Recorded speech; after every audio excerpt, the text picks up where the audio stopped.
Teman-teman, kali ini saya ingin memberikan tutorial cara pijat untuk sakit batuk yang menggigil. Jadi ini titiknya hanya satu.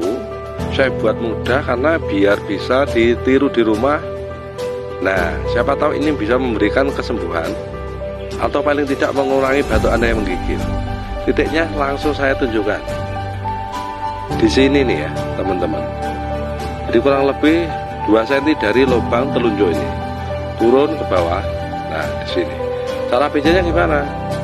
Teman-teman bisa melakukan dengan sebisanya, semampunya. Kalau saya misalnya seperti ini ya, saya menggunakan metode pakai jempol. Nah, seperti ini. Atau saya biasa menggunakan, nah ini titiknya pas. Saya menggunakan sampai ngapal ini ya teman-teman.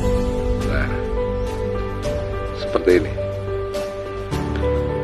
Teman-teman terima kasih, contohnya seperti ini dan bisa lakukan dikembangkan di rumah.